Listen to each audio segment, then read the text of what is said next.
नमस्कार स्टूडेंट, स्वागत है आपका आदर्श विजय निकेतन स्कूल खिंवसर के इस यूट्यूब चैनल पर। हम जो 10th क्लास के इंपॉर्टेंट क्वेश्चनों की सीरीज चला रहे थे, आज उसके नेक्स्ट पार्ट जो 12वीं और 13वीं प्रश्नावली है उसके हम कुछ इंपॉर्टेंट क्वेश्चनों को हल करेंगे।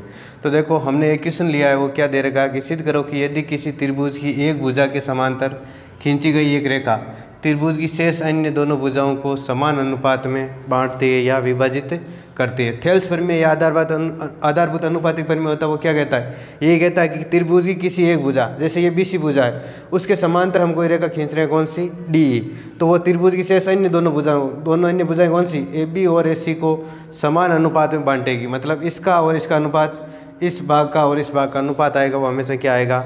बराबर आएगा। ठीक है ना। तो देखो, आपको दे क्या रखा है, हमें पहले यही लिखना होता है कि दिया हुआ क्या है। तो दिया हुआ आपको ये दे रखा है कि दोनों रेखाएं हैं वो कौन कौन सी? DE और BC दो भुजाएं हैं, वो क्या दे रखी है? समांतर। ठीक है, तो हमने लिख दिया DE समांतर BC, ये आपको दे रखा है। और सिद्ध क्या करना, आपको सिद्ध करना है कि इनका अनुपात क्या आना चाहिए? बराबर। ठीक है, तो सिद्ध ये आपको करना है कि अनुपात कौन कौन सा? AD बट्टा BD, AD ये पार्ट और BD पार्ट, इसका मान किसके बराबर होना चाहिए? AE बट्टा EC के क्या आना चाहिए? बराबर आना चाहिए। ठीक है ना, ये वाला आपको क्या करना? सिद्ध करना है। अब देखो, इसको सिद्ध करने के लिए क्या करना है आपको? इसको यहाँ से मिला देना है। ठीक है ना, D को किससे मिला देना? C से, और E को मिला देना B से। पहला काम तो ये करना है, यहाँ से मिलाना इनको। फिर क्या करना है? E से लेकर यहाँ तक आपको ये क्या डालना है? लंब डालना है। ठीक है ना, E से इस AD भुजा पर एक लंब खींचते हैं। लंब मतलब यहाँ कौन बनेगा? वो कितने का बनेगा? 90 का। यहाँ F दर्शा देना, और D से लेकर इस भुजा पर भी ये क्या डाल देना? लंब डालना। ठीक है ना, तो ये हमने लंब डाल दिया यहाँ पर इस भुजा पर। तो इस भुजा पर लंब डाला, इसका नाम क्या दे दिया? G दे दिया। D और G, लंब मतलब कौन बनेगा? वो कितने का बनेगा? 90 डिग्री का कोण बनेगा। तो आपने रचना में क्या किया? जो पहले दे रखा था उसमें आपने चेंज किया कि D को C से, ठीक है ना, D को C से तथा B को E से मिलाते हैं। ठीक है ना, ये आपने चेंज किया कि D को C से और B को किससे मिला दिया? A से मिला दिया। ठीक है ना, और आपने क्या किया? EF किसके लंबवत एक रेखा खींची? AD के लंबवत या AB के लंबवत। ठीक है ना, AD लिख दो चाहे AB लिख दो। और क्या किया? EF खींच दिया, और DG किसके लंबवत खींची? AE या AC के लंबवत। ठीक है ना, तो ये लिख दिया DG लंबवत AC खींचते हैं। ठीक है ना, ये दो चेंज और कर दिया आपने, दो लंब डाल दिए और इन दो बिंदुओं आपस में क्या कर दिया? मिला दिया। ठीक है ना, अब आपको सिद्ध ये वाला करना है कि AD बट्टा BD का मान, AD बट्टा BD का मान AE बट्टा EC का मान आना चाहिए, वो आपस में क्या आना चाहिए? बराबर आना चाहिए। ठीक है ना, तो हम स्टार्ट करते हैं। ध्यान रखना, तरीका यही रखना, पहले आपको लिखना है कि दिया हुआ क्या है, फिर लिखना है सिद्ध क्या करना है। अगर आपको कहीं पे रचना करने की ज़रूरत पड़ रही है तो लिखना रचना, और फिर आप लिखना उत्पत्ति। मतलब आपको क्या क्या करना, प्रोसेस स्टार्ट करेंगे अब। ठीक है, तो देखो, प्रोसेस स्टार्ट करने के लिए क्या करेंगे? हम दो त्रिभुज लेते हैं। कौन सा? ADE, ऊपर वाला त्रिभुज दिखाई दे रहा, कौन सा त्रिभुज ले रहे हैं? AD और E। और दूसरे वाला त्रिभुज ले रहे हैं, कौन सा? BD और E ले रहे हैं। दो त्रिभुज ले रहे हैं, एक तो AD और दूसरे त्रिभुज ले रहे हैं BD। पहले त्रिभुज ले लेते हैं, त्रिभुज ADE का क्षेत्रफल। AD और E का क्या ज्ञात करेंगे हम? क्षेत्रफल। तो देखो, ADE का क्षेत्रफल कितना आएगा? AD का क्षेत्रफल आपको पता है। देखो, यहाँ पे क्या डाल रहे हैं? एक लंब डाल रहे हैं, तो लंब डालते हैं तो उसका हम त्रिभुज का क्षेत्रफल होता है, वो क्या होता है? 1/2 इंटू आधार इंटू ऊंचाई। यही होता है सूत्र, 1/2 इंटू आधार इंटू ऊंचाई। तो 1/2, इस त्रिभुज के लिए हम आधार किसको बना लेते हैं? इस पर लंब डाल रहे हैं, इस पर, तो आधार पर लंब डाला जाता है। तो AD हमारे पास क्या हो गया? आधार। तो AD इंटू ऊंचाई, और ऊंचाई का मान कितना है? EF। ठीक है ना, E से लेकर F तक लंब डाला गया, तो इसकी ऊंचाई का मान हो जाएगा, वो कितना हो जाएगा? EF। इसको इक्वेशन दे देंगे फर्स्ट। ठीक है, अब इसी तरह त्रिभुज कौन सा लेते हैं? ADE ले लिया, और दूसरा त्रिभुज हमने ले लिया कौन सा? BD और E। त्रिभुज BDE में क्या आएगा? 1/2 इंटू आधार इंटू ऊंचाई, सूत्र वही लगाएंगे, का क्षेत्रफल। ठीक है ना, इसका क्षेत्रफल। तो इसका क्षेत्रफल क्या करेंगे? 1/2 इंटू आधार इंटू ऊंचाई। इसके लिए देखो, आधार कौन सा है? BD है, इसके लिए आधार है वो हमारे पास क्या है? BD। ऊंचाई हमेशा कौन सी मापी जाती है? लंबवत। तो ये डी तो इसका लंबवत है, लंब है नहीं, लंब है वो कौन सा हमने कौन सा खींचा? E F. ठीक है, तो इसकी ऊंचाई वाली कौन सी भुजा हो जाएगी? E F. तो यहाँ लिख दिया ई एफ, इसको इक्वेशन दे दिया सेकंड। ठीक है, अब हम क्या करते हैं, इक्वेशन फर्स्ट में किसका भाग दे देते हैं? सेकंड का। तो समीकरण 1 में भाग दे देंगे किसका? समीकरण 2 का। ठीक है, जब भाग देंगे तो हमारे पास क्या आएगा? देखो ऊपर 1 में 2 का भाग देंगे तो ऊपर एरिया ऑफ क्या आएगा? A D E. ठीक है ना, तो एरिया ऑफ त्रिभुज ए डी ई, और इधर क्या आएगा? एरिया ऑफ त्रिभुज कौन सा? बी डी ई का क्षेत्रफल। ठीक है, तो बी डी ई बराबर, देखो यहाँ कितना दे रखा है? 1/2 into A D into E F. यहाँ बट्टा में कितना दे रखा? 1/2 इंटू बी डी इंटू क्या दे रखा? E F. तो ये लिख दिया ई एफ। क्या क्या कट रहा है? देखो 1/2 दोनों जगह आ रहा है तो ये कट जाएगा, ई एफ और ई एफ यहाँ आ रहा है तो यहाँ भी कट जाएगा। तो हमारे पास क्या बन जाएगा? एरिया ऑफ त्रिभुज ए डी ई बट्टा एरिया ऑफ त्रिभुज बी डी ई, और दोनों का मान आएगा वो किसके बराबर आ जाएगा? ए डी बट्टा बी डी के इक्वल आ जाएगा। समीकरण इसको दे देंगे 3। ठीक है ना, इसको समीकरण हमने क्या मान लिया? 3 मान लिया। ठीक है, अब देखो इस साइड वाला हमने याद कर लिया। अब हम क्या लेते हैं? एक त्रिभुज कौन सा लेंगे? ए डी ई, और दूसरा त्रिभुज कौन सा लेंगे? त्रिभुज डी ई और सी लेंगे। ठीक है ना, तो त्रिभुज डी ई सी का क्षेत्रफल आएगा वो कितना आएगा? 1/2। आधार कौन सा होगा? ई सी। यहाँ आधार बी डी था तो यहाँ आधार क्या हो जाएगा? ई सी, और उनसे यहाँ क्या हो जाएगी? डी जी हो जाएगी। ठीक है ना, तो हम क्या करते हैं? देखो मैं डायरेक्ट लिख रहा हूँ कि एरिया ऑफ त्रिभुज ए डी ई बट्टा एरिया ऑफ त्रिभुज कौन सा? डी ई सी। ठीक है ना, तो सी ई डी लिख दो, चाहे डी ई सी लिख दो, तो ये लिख दिया हमने डी ई सी। इसका मान होगा वो कितना होगा? 1/2 समीकरण 1 से A D into E F, यही है ए डी इंटू कितना है? ई एफ बट्टा 1 मिनट, इसमें थोड़ा चेंज करना। देखो ए डी ई है, उसका एक तो आधार कौन सा है हमारे पास? देखो इधर लिया तो हमने क्या ले लिया? ए डी, और ई एफ इसका क्या ले लिया हमने? ए डी तो इसका आधार ले लिया, और ई एफ इसका क्या ले लिया? लंब ले लिया। ठीक है ना, इधर हमारे पास देखो अगर ये आधार लेता हूँ कौन सा? ए ई, हमें दूसरी भुजा कौन सी जरूरत पड़ेगी सिद्ध करने में? ए ई की जरूरत पड़ेगी। तो यहाँ आधार कौन सा लेते हैं? ए ई, और यहाँ आधार अगर ए ई ले रहे हैं तो लंब हो जाएगा वो कौन सा हो जाएगा? ऊंचाई कौन सी हो जाएगी? डी जी हो जाएगी। ठीक है ना, तो area of A E into D G, यहाँ इसका कितना हो जाएगा? डी ई सी का क्षेत्रफल, डी ई सी का क्षेत्रफल। तो डी ई सी में आधार कौन सा ले लेते हैं? ई सी, और ये ऊंचाई हो जाएगी वो कौन सी हो जाएगी? D G. ठीक है, तो ये ले लिया हमने ई सी इंटू डी जी। अब जो जो कट रहा है उसको काट दो। देखो ये भाग और ये भाग आपस में क्या कट रहा है? डी जी से क्या कट जाएगा? D G. तो हमारे पास क्या आ जाएगा? एरिया ऑफ त्रिभुज ए डी ई बट्टा एरिया ऑफ त्रिभुज डी ई सी, और इनका मान आएगा वो किसके बराबर आएगा? ए ई बट्टा ई सी के क्या आएगा? बराबर। इसको इक्वेशन दे दिया 4। ठीक है ना, इक्वेशन 3 और 4। अब मुझे बताओ कि ये त्रिभुज जो दे रखा कौन सा? ये वाला त्रिभुज ले रहा हूँ, ये त्रिभुज और ये त्रिभुज, ये देखो कैसे दे रखे हैं। ये त्रिभुज दोनों समांतर रेखाओं के मध्य बने हुए। कौन सी समांतर रेखा? डी ई और बी सी के समांतर, और दोनों के लिए आधार कौन सा है? डी है, वो इसके लिए भी आधार हो सकता है, और डी इस त्रिभुज के लिए भी क्या हो सकता है? आधार। तो आपने पढ़ा होगा कि अगर एक ही आधार पर बने हुए और दो समांतर रेखाओं के मध्य बने हुए त्रिभुजों का क्षेत्रफल हमेशा क्या होता है? समान। तो हमारे पास इस त्रिभुज का क्षेत्रफल कौन सा? बी डी ई का क्षेत्रफल और डी ई सी का क्षेत्रफल, दोनों का क्षेत्रफल आएगा वो आपस में क्या आएगा? बराबर आएगा। ठीक है ना, तो हम लिख देंगे त्रिभुज बी डी ई का क्षेत्रफल और बराबर त्रिभुज कौन सा त्रिभुज? डी ई सी, इसका क्षेत्रफल भी आपस में क्या रहेगा? बराबर। क्यों रहेगा?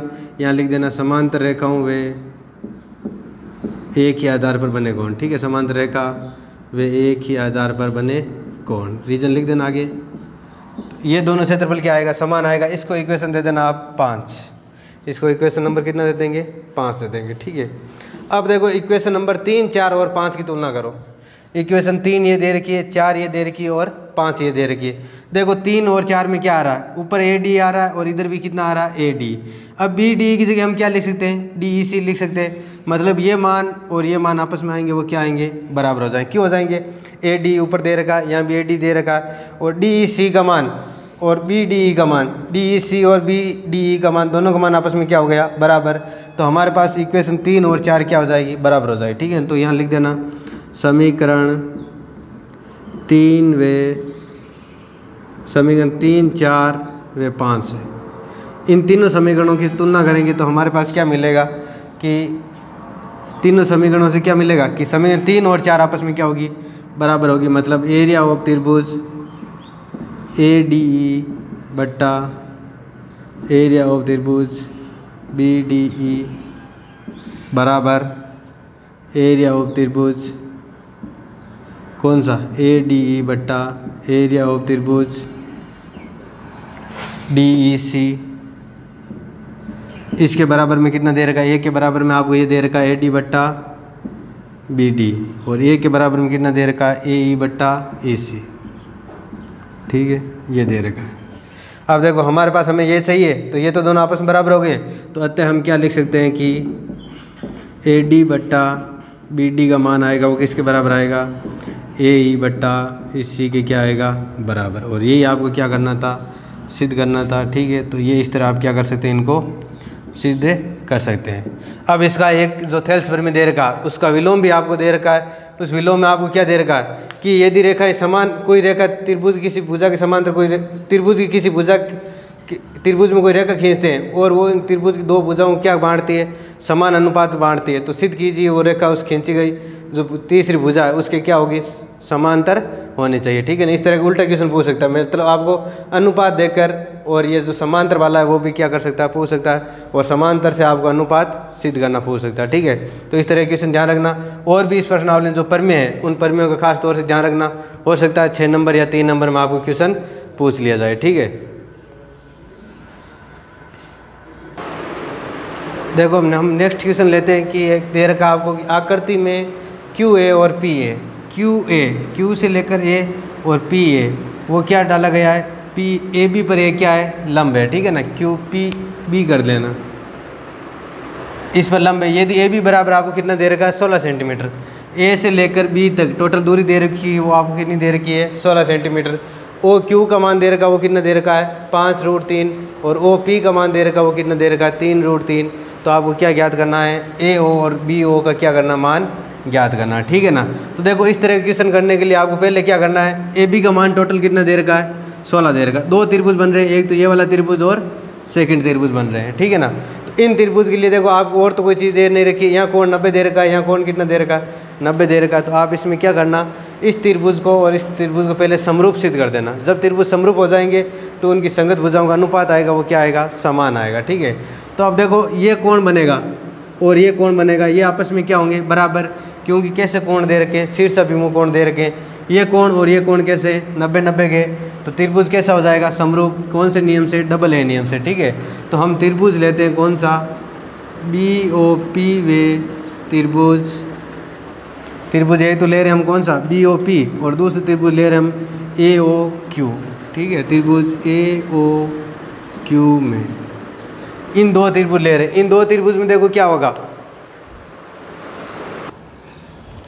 इन 2 त्रिभुज में आपको देखो पहले तो यहाँ कोण दे रखा है वो कितना दे रखा है, समकोण दे रखा है। तो हम क्या लिख सकते हैं कि कोण पी बी ओ, इस त्रिभुज के लिए कौन सा कोण, पी बी ओ, और बराबर हो जाएगा इस त्रिभुज के लिए कौन सा कोण, क्यू ए ओ। ठीक है ना, तो क्यू ए ओ बराबर कितना हो जाएगा, 90 डिग्री। क्यों, क्योंकि आपको क्या है दिया हुआ है कि ये दोनों भुजाएं वो इस पर क्या है, ए बी पर लंब है। ठीक है ना, आपको दे रखा है कि क्यू ए और पी बी आपस में ए बी पर क्या दे रखी, लंब दे रखी। और कौन सा कोण पी ओ बी, पी से लेकर कहाँ तक जा रहे हैं, ओ और ओ से बी। तो इधर क्या चलेंगे, क्यू और बी बराबर कोण क्यू ओ बी कैसे होंगे, बराबर। क्यों, क्योंकि कैसे कोण है, शीर्ष अभिमुख कोण, एक ही शीर्ष पर बने हुए कोण है शीर्ष अभिमुख कोण। इन दो रीजन के कारण ये दोनों कोण क्या होंगे आपस में बराबर। और त्रिभुज की समरूपता नियम में आपने पढ़ा होगा कि अगर दो त्रिभुज बराबर होते हैं, सॉरी दो कोण बराबर होते हैं, तो दोनों त्रिभुज कैसे होंगे, समरूप, क्योंकि तीसरा कोण भी क्या हो जाएगा, अपने आप समान होगा। तो हम क्या लिख सकते हैं कि त्रिभुज, क्रम ध्यान रखना, देखो बी से लेकर ओ चल रहा हूँ, फिर कहाँ जा रहे हैं, पी तक, तो बी ओ पी। तो यहाँ कैसे चलेंगे, समकोण से हम ओ की तरफ गए तो यहाँ भी समकोण से ओ की तरफ जाएंगे, तो कोण त्रिभुज ए ओ क्यू आपस में कैसे होंगे, समरूप होंगे। तो समरूप का चिन्ह कैसा होता है, ऐसा। कौन से नियम से, डबल ए नियम से, ठीक है ना, कौन से नियम से, डबल ए नियम से। अब दोनों त्रिभुज समरूप है तो इनकी संगत भुजाओं का अनुपात भी क्या होगा, समान होगा। अतः हम क्या लिख सकते हैं, संगत भुजाएं कौन कौन सी, देखो इस त्रिभुज अगर ए ओ भुजा लेता हूँ बट्टा इस त्रिभुज हमने भुजा कौन सी ली, ए ओ, तो इस त्रिभुज कौन सी भुजा लेता हूँ, क्यू ओ, ठीक है ना, ए ओ बट्टा क्यू ओ। तो इस त्रिभुज हमें कौन सी भुजा लेनी पड़ेगी, ऊपर बी ओ लेनी पड़ेगी, तो बी ओ बट्टा यहाँ से कौन सी भुजा लेंगे, पी ओ, ठीक है। तो बट्टा में क्या लिख दिया हमने, पी ओ, ठीक है। अब देखो हम क्या करते हैं, आपको ये टोटल मान दे रखा है, ए बी का मान कितना दे रखा है, 16। यहाँ से लेकर यहाँ तक क्या मान लिया हमने, x मान लिया, ए ओ को कितना मान लिया, x। तो पीछे b से लेकर o तक कितना बचेगा, 16 माइनस x बचेगा। हम यहाँ पहले ऊपर यहाँ पहले लिख देना, माना ए ओ बराबर क्या मान लिया हमने, x। तो बी ओ का मान आएगा वो कितना आ जाएगा, 16 माइनस x आ जाएगा, ठीक है। तो ये दोनों मान रख देते हैं, ए ओ की जगह मान कितना रखना है, x बट्टा क्यू ओ, क्यू से लेकर ओ तक मान कितना दे रखा है, क्यू से लेकर ओ तक आपको मान दे रखा है, वो कितना दे रखा है, वो क्यू का मान 5√13 दे रखा है, ठीक है ना। 5 कितना है, 13, यहाँ भी 13 कर लेना, और यहाँ भी कितना है, 13 है। तो और आपको बी ओ का मान कितना दे रखा है, बी से लेकर ओ तक मान 16 माइनस एक्स, तो ये लिख दिया 16 माइनस एक्स बट हम पी ओ का मान, पी ओ या ओ पी का मान आपको कितना दे रखा है, 3√13, तो 3 कितना लिख दिया, 13। अब देखो √13 यहाँ भी दे रखा है, यहाँ भी गुणा के रूप में है, तो ये पद कट जाएंगे, ठीक है। वज्र गुणा करेंगे तो 3 × x कितना हो जाएगा, 3x, और 5 इधर आगे गुणा होगा तो 5, 16 माइनस x, ठीक है। अब इसको हल करो, देखो 3x बराबर 5 को गुणा करेंगे तो 16 × 5 80 माइनस 5x, 5x इधर माइनस का, इधर आके किसका होगा, प्लस का, तो 5 और 3 कितना हो जाएगा, 8x बराबर कितना आएगा, 80। तो x बराबर कितना आएगा, 80 में 8 का भाग देंगे कितनी बार जाएगा, 10 सेंटीमीटर। x का मान हमारे पास कितना आएगा, 10 सेंटीमीटर। मतलब ए ओ का मान ज्ञात करना है, ए ओ का मान कितना आ जाएगा, 10, तो पीछे ये कितना बचेगा, 6, ठीक है। तो यहाँ डायरेक्ट लिख देना ए ओ बराबर 10 सेंटीमीटर, और बी ओ का मान हम क्या लिख देंगे, 16 माइनस एक्स होता है, तो 16 माइनस एक्स का मान 10, तो कितना हो जाएगा, 6 सेंटीमीटर। इस तरह हमारे पास क्या आ सकता है, क्वेश्चन की समरूपता पर आधारित कोई जो क्वेश्चन दे सकता है, वो आपको इस तरह क्वेश्चन दे सकता है जिसमें आप भुजाओं का मान ज्ञात करना पड़ता है, ठीक है। तो इस तरह ये क्वेश्चन आप हल कर सकते हो। अब देखो नेक्स्ट क्वेश्चन आपको क्या दे रखा है, त्रिभुज ABC में DE समांतर किसके दे रखा है, BC के समांतर दे रखा है, कि DE है वो BC के क्या है, समांतर है। और आपको क्या दे रखा है कि AD अनुपात BD, AD अनुपात BD, इसका मान कितना दे रखा है, 2:3 दे रखा है। तो आपको त्रिभुज कौन सा देखना है, ADE, त्रिभुज ADE, और दूसरा त्रिभुज ABC, इनके क्षेत्रफलों का क्या देखना है, अनुपात। और आपने पढ़ा होगा कि क्षेत्रफलों का अनुपात होता है वो क्या होता है कि दो अगर समरूप त्रिभुज है तो उनके क्षेत्रफलों का अनुपात उनकी संगत भुजाओं के वर्गों के अनुपात के क्या होता है, बराबर होता है, ठीक है। तो हमें तो पहले देखना पड़ेगा कि ये दोनों त्रिभुज समरूप है या नहीं, कौन कौन से, ADE और ABC समरूप है या नहीं है। इस चीज़ की आपको क्या करनी पड़ेगी, जांच करनी पड़ेगी। तो आपको ये दे रखा है कि DE किसके समांतर है, BC के समांतर है, और AD अनुपात BD का मान कितना दे रखा है, 2:3। तो आप यहाँ देखो, आप ये दे रखा है कि AD अनुपात BD, इसका मान कितना दे रखा है, 2:3 या 2 क्या ले सकते हैं, 3, ठीक है। इसको हम क्या ले सकते हैं, अगर AD बट्टा में क्या लिख देता हूँ, हमें BD की ज़रूरत नहीं है, हमें किसकी ज़रूरत है, AB की ज़रूरत है ना, क्योंकि बड़े वाले त्रिभुज में क्या आएगा, AB। तो AD बट्टा AB का मान आएगा वो कितना आएगा, 2, और यहाँ देखो ये दोनों जुड़ रहे हैं, ये और ये जुड़ रहे हैं, तो कितना हो जाएगा, 3 और 2 अनुपात आएगा वो क्या आ जाएगा, 2:3 में। ये 2 अनुपात में है, ये 3 में, तो टोटल अनुपात कितना हो जाएगा, 5 हो जाएगा। तो AD बट्टा AB का मान वो कितना आएगा, 2 अनुपात कितना आएगा, 5। इसको एक बार इक्वेशन दे देता हूँ, 1 दे देते हैं, ठीक है ना। अब देखो क्या है, ये त्रिभुज में ये भुजा और ये भुजा आपस में क्या दे रखी है, समांतर, की DE और BC आपस में क्या दे रखी है, समानता दे रखी है। जब ये समानता दे रखी है तो आप आधारभूत अनुपातिक प्रमेय या थेल्स प्रमेय से आप जानते हो कि अगर त्रिभुज की एक भुजा दूसरी भुजा क्या दे रखी है, त्रिभुज की एक भुजा के समांतर कोई रेखा है तो वो शेष अन्य भुजाओं को समान अनुपात में क्या करती है, विभाजित करती है। तो यहाँ लिख देना थेल्स प्रमेय से। जब ये दे रखा है तो आप क्या लिख सकते हो थेल्स प्रमेय से कि AD बट्टा BD का मान किसके बराबर, AE बट्टा EC के क्या आएगा, बराबर आएगा। अगर पूरी भुजा ले लेता हूँ, अगर इधर क्या ले लेता हूँ, BD की जगह मैं पूरी भुजा कौन सी ले लेता हूँ, AB, तो यहाँ भी EC की जगह हमें पूरी भुजा कौन सी लेनी पड़ेगी, AC। तो AD बट्टा AB बराबर AE बट्टा AC, ठीक है ना, ये लिख सकते हैं। इसको समीकरण दे दिया 2। अब देखो कोण A है वो किस त्रिभुज में काम आ रहा है, ऊपर वाले छोटे वाले त्रिभुज में काम आ रहा है, और ये कोण A किस में काम आ रहा है, इस बड़े वाले त्रिभुज में भी क्या आ रहा है, काम आ रहा है। तो हम क्या लिख सकते हैं कि कोण DAE बराबर किसके होगा, कोण BAC, इनके क्या होगा, बराबर। क्यों, क्योंकि कैसा कोण है, उभयनिष्ठ है, सेम ही तो कोण है। तो हम क्या लिख देंगे, उभयनिष्ठ कोण। इसको इक्वेशन नंबर क्या लिख देंगे, 3।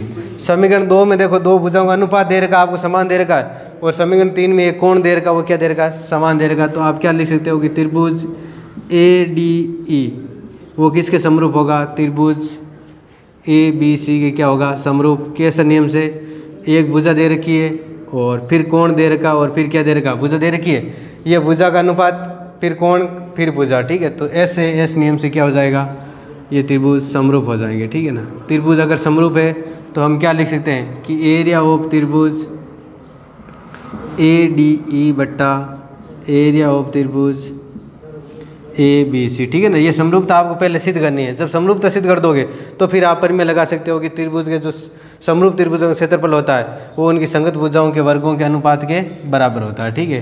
तो वर्गों का अनुपात मतलब कौन कौन सी भुजा, एक में कौन सी भुजा काम आ रही है, AD में कौन सी काम, ADE में कौन सी काम आ रही है AD, और ABC में कौन सी काम आ रही है AB। तो यहाँ हम क्या लिख देंगे, AD का स्क्वायर बट्टा AB का स्क्वायर, या AD बट्टा AB का होल स्क्वायर।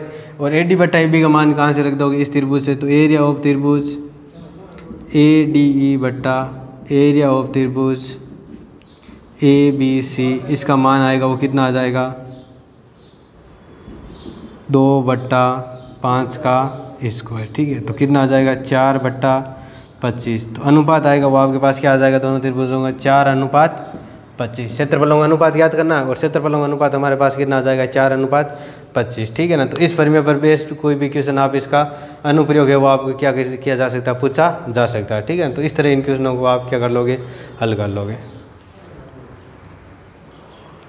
देखो नेक्स्ट क्वेश्चन आपको क्या दे रखा है कि यदि दो वर्त एक दूसरे को क्या करते हैं, प्रतिच्छेद करते हैं। एक वर्त ये ले रहे हैं जिसका P केंद्र है, दूसरा वर्त ये ले रहे हैं जिसका केंद्र क्या है, O है।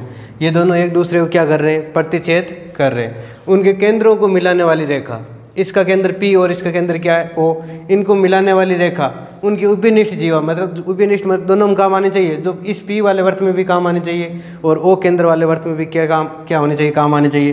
तो कौन सी रेखा काम आ रही है, देखो AB है वो इस त्रिभुज के इस वर्त के लिए भी एक जीवा काम कर रही है, और इस O वाले केंद्र के लिए भी एक जीवा का काम कर रही है। तो उसकी क्या होनी चाहिए, लंब समद्विभाजक। मतलब लंब समद्विभाजक मतलब एक तो लंबवत होनी चाहिए, जो OP होगा केंद्र को मिलाने वाली रेखा वो इस AB की क्या होनी चाहिए, लंब समद्विभाजक। इसको मतलब दो बराबर भागों में बांटनी चाहिए। AM का मान और BM का मान भी क्या आना चाहिए, बराबर। और ये कोण भी आपस में क्या आना चाहिए, बराबर। और कितना आना चाहिए, लंब समद्विभाजक। लंब मतलब कितना आना चाहिए, 90 डिग्री। ये कोण और ये कोण आपस में कितने कितने होने चाहिए, 90-90 के होने चाहिए, ठीक है ना। तो देखो हम क्या करते हैं, पहले हम क्या करते हैं, एक त्रिभुज लेते हैं कौन सा, AOP, और दूसरे त्रिभुज कौन सा लेते हैं, BOP। क्यों ले रहे हैं, देखो कि हमें ये पता नहीं है, सिर्फ ये इतना ही पता है कि OM का मान इस त्रिभुज में काम आ रहा है और इस त्रिभुज दोनों में काम आ रहा है। OB का मान और OA का मान आपस में क्या होगा, बराबर। क्यों होगा, क्योंकि ये देखो इस वाले वर्त के लिए क्या है, त्रिज्या, और इस वाले वर्त के लिए क्या है, त्रिज्या। और दोनों वर्त में अगर कितनी भी त्रिज्या खींचते हैं तो वो आपस में क्या होती है, समान। दो भुजाएं समान है। अब आपको इसमें कोई भी कोण समान नहीं दे रखा, या तीसरी कोई अन्य भुजा समान नहीं दे रखी। अगर तीसरी दे रखी होती तो हम क्या कर देते कि ये भी, ये और ये दोनों क्या हो जाते, सर्वांग सम हो जाते, ठीक है ना। लेकिन नहीं दे रखा है तो हम क्या करते हैं, पहले ये लिख लेना आपको क्या क्या दे रखा है। आपको ये दे रखा है कि इनकी त्रिज्याएं हैं और ये वर्त एक दूसरे को प्रतिच्छेद करते हैं कौन से बिंदु पर, ए और बी पर, ये लिख देना। फिर लिख देना कि ओ को पी से मिलाते हैं और ए को किस से मिलाते हैं, बी से। ये सारी आप रचना वगैरह में कर लेना। मैं डायरेक्ट स्टार्ट कर रहा हूँ, ठीक है ना। हल तो हम क्या लिख सकते हैं, त्रिभुज कौन सा ले रहे हैं, ए ओ पी और त्रिभुज बी ओ पी में दो त्रिभुज ले रहे हैं, ए ओ पी, और दूसरा कौन सा ले रहे हैं हम, बी ओ पी ले रहे हैं, ठीक है ना।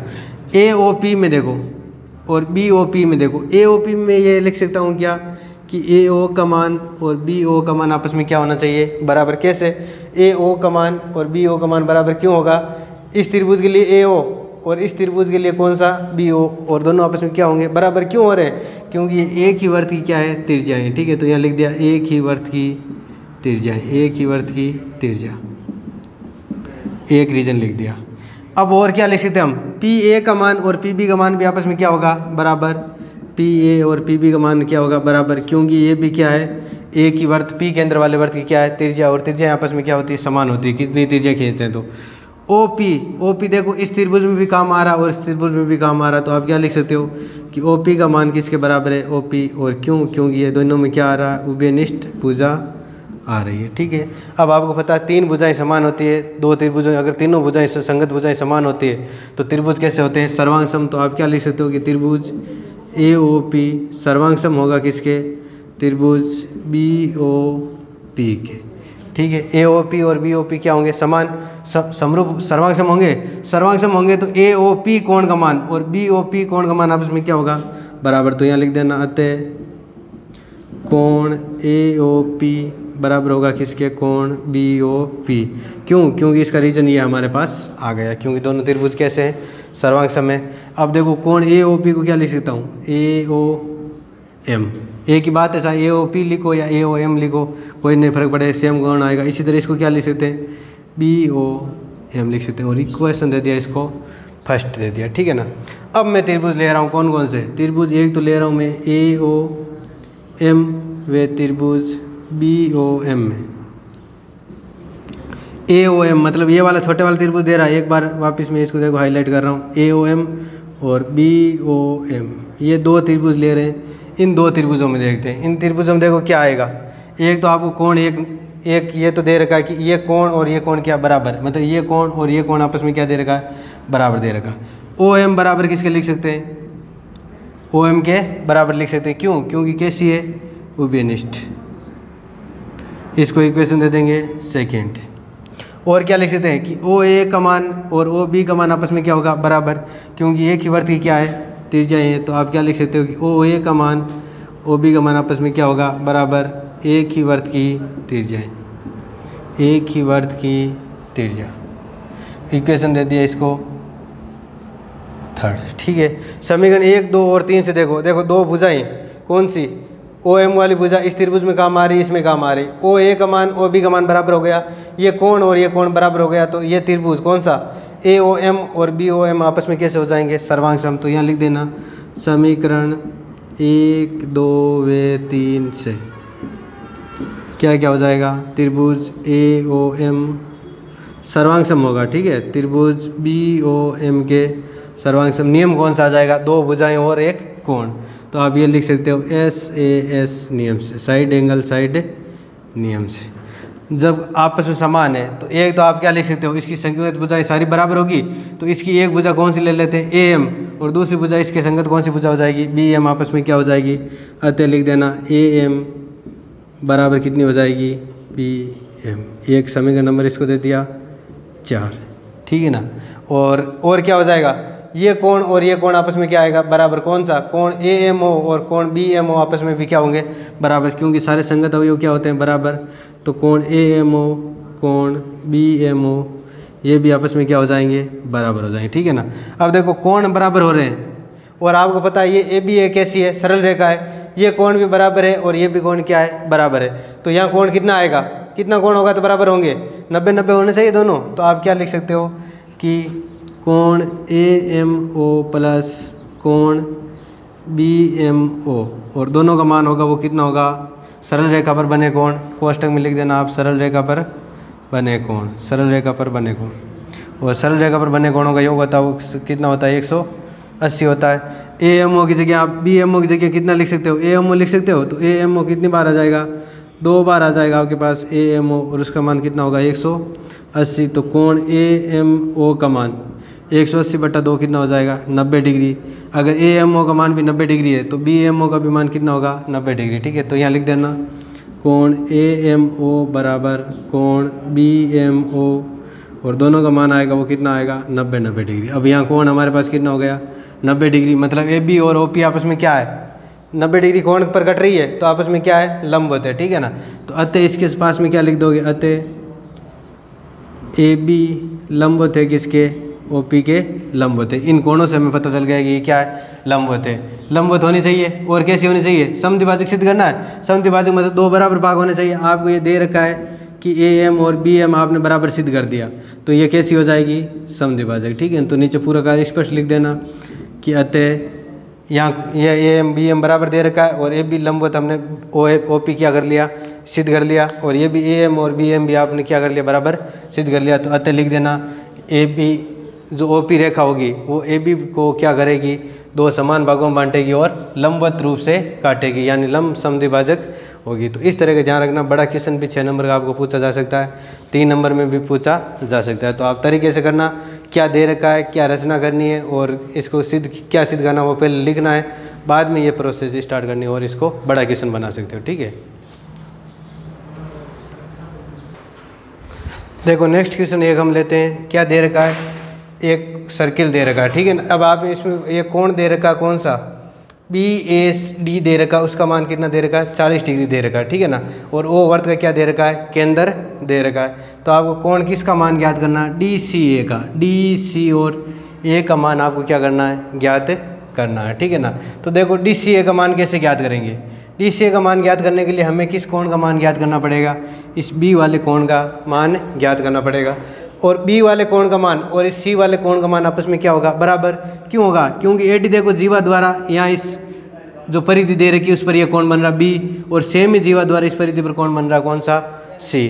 और आपको पता है एक ही जीवा द्वारा वर्त की परिधि पर बने सभी कोण क्या होते हैं समान, चाहे 2 कोण बना लो, एक यहाँ और बना लो, 3, कितने भी बनाएंगे वो आपस में क्या होंगे समान होंगे। ठीक है ना, अब आपको पता है ये आपको क्या दे रखा है AB क्या दे रखा है वर्त का व्यास है, AB वर्त का व्यास है, और व्यास द्वारा वर्त की परिधि पर जो कोण बनता है वो कितने डिग्री का बनता है, हमेशा ध्यान रखना 90 डिग्री का बनता है। अर्धवर्त का कोण होता है वो कितना होता है 90 डिग्री। तो ये अर्धवर्त का कोण है, इस AB के द्वारा कोण देखो ये बन रहा है, ये कोण कितना होगा टोटल 90 डिग्री। तो आप लिख सकते हो कि कोण ADB इसका मान कितना होगा 90 डिग्री का होगा। क्यों, यहाँ लिख देना अर्धवर्त का कोण या व्यास के द्वारा बना हुआ कोण परिधि पर। ठीक है, अर्धवर्त का कोण ये हमारे पास कंप्लीट हो गया। अब देखो इसका मान कितना आ गया 90 और इसका मान कितना आ गया 40। तो एक त्रिभुज बन रहा है, त्रिभुज कौन सा ADB में एक कोण 40 है एक 90 है, तो कोण ABD इसका मान कितना आएगा 180 में से हम क्या घटा लेंगे, एक तो 90 वाला कोण घटा लेंगे और एक कितना घटा लेंगे 40 वाला कोण। क्यों, क्योंकि त्रिभुज के तीनों कोणों का योग होता है वो कितना होता है 180। तो हमारे पास तीसरा कोण चाहिए, तो दोनों कोणों को 180 में से क्या कर लेंगे माइनस, ये मान कितना होगा 130 होगा, 180 माइनस 130 कितना हो जाएगा 50 डिग्री। तो कोण ABD का मान आएगा वो कितना आ जाएगा 50 डिग्री आ जाएगा। ठीक है, जितना कोण ABD होगा ABD उतने कोण कौन सा होगा ACD होगा। ठीक है ना, अतः यहाँ लिख देना कोण ACD बराबर कोण ABD, और दोनों का मान कितना होगा 50 डिग्री। क्यों होगा, क्योंकि एक ही जीवा द्वारा बने हुए कोण होंगे। ठीक है ना, एक ही जीवा द्वारा बने हुए कोण। तो आपको इस ACD का मान ज्ञात करना था, ACD लिख दो या DCA की लिख दो, एक ही बात है, और एक ही जीवा के द्वारा बने इसलिए कोण आपस में क्या होंगे बराबर, और मान कितना आ गया 50। नेक्स्ट क्वेश्चन देखो क्या दे रखा है, आपको ये दे रखा है कि यहाँ कोण 120 दे रखा और यहाँ कितना दे रखा कोण 80। कोण BA और किसका मान ज्ञात करना, C का मान ज्ञात करना। ठीक है ना, तो BAC का मान ज्ञात करने के लिए हम क्या करेंगे, देखो इसको मिला दिया एक बार, ये 120 दे रखा और ये कितना दे रखा 80। तो ये वाला कोण कितना आएगा अंदर वाला कोण B, या इसको O मान लो यहाँ के अंदर, तो कोण BOC का मान आएगा वो कितना आएगा, केंद्र के चारों ओर कोण कितने का बनता है 360 का। ठीक है ना, केंद्र के चारों ओर कोण बनेगा वो कितने बने 360 का, उसमें से 120 घटा लो और 80 घटा लो तो कितना आएगा 160। तो कोण BOC का मान आएगा वो कितना आएगा 160 आएगा। अब देखो BC द्वारा वृत्त के केंद्र पर कोण कितना बन रहा है 160। तो इसी BC द्वारा वृत्त के जो परिधि पर कोण बनेगा वो कितना बनेगा, आपको पता है वृत्त की परिधि पर बना कोण वृत्त पर बने केंद्र पर बने कोण का कितना होता है आधा। तो यहाँ लिख सकते हो कि आप BAC का मान आएगा, कोण हमेशा BAC का मान आएगा, वो कोण BOC का क्या होगा आधा होगा। ठीक है, तो आपको BAC तो ज्ञात करना है, तो कोण BAC का मान आ जाएगा वो कितना हो जाएगा 1/2 इंटू BOC, और BOC का मान कितना दे रखा 160, यहाँ भाग दोगे कितना आ जाएगा 80 डिग्री। तो इस तरह का ध्यान रखना, एक एक नंबर के क्वेश्चन या 2 नंबर के क्वेश्चन में आपको इस तरह का सवाल पूछा जा सकता है। ठीक है ना। तो अब इस तरह आप इन प्रश्नावलियों और भी एक तो ध्यान रखना, खासकर जो बड़े परिमेय दे रखे हैं, बड़े क्वेश्चन 6 नंबर में आपको परिमेय सिद्ध करना भी पूछ सकता है, परिमेय वाले ध्यान रखना। और कुछ जो आपको इंपॉर्टेंट क्वेश्चन लगते हैं वो वाले, और 5-6 क्वेश्चन हमने ये किए, ये सारे क्वेश्चन हल करके जाना। और ये प्रश्नावली ध्यान रखना इंपॉर्टेंट है, जो 10वीं 11वीं 12वीं और 13वीं दे रखी है, ये चारों प्रश्नावली बहुत इंपॉर्टेंट 20-21 नंबर के इसमें से सवाल पूछे जाते हैं। ठीक है, थोड़ी हार्ड भी है, तो इस तरह आप उनको सही हल करके जाना। ठीक है।